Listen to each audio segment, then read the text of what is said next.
Ginunita ng mga kaanak at malalapit sa puso ng pamilya Atienza ang mga alaala ng pumanaw na social media influencer na si Eman Atienza.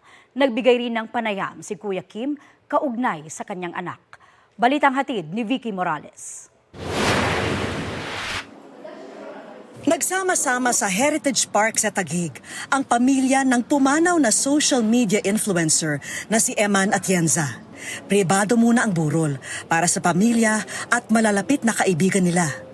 Naroon ang kanyang amang si Kuya Kim Atienza, inang si Feli, mga kapatid na Jose at Eliana at ang kanyang lolo na si dating Manila Mayor Lito Atienza. Nagpaunlak ng panayam sa atin si Kuya Kim na pilit nagpapakatatag sa gitna ng kanyang pagdadalamhati. How did that conversation go when you received Oh my the gosh. call? Pagising ko ng umaga, chinek ko ang telepono ko.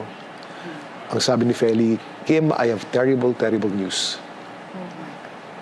The first thing I did, lumuhod muna ako. Sabi ko, Lord, sana hindi to tunay. Sana nag-attempt. Sana nasuspital. So I called Feli. And then Feli said, Eman is gone. Nalambot ako talaga noon. Ito na yung kinakatakutan ko. Kung merong isang bagay akong kinakatakutan sa buong buhay ko na mangyari, ito yun. Nangyari na nga. Naalala ko yung GMA Ball. Doon tayo nag-red carpet. Yes. At siya yung date mo. Siya yung date ko. And I remember Eman, she was so beautiful that night in her black dress.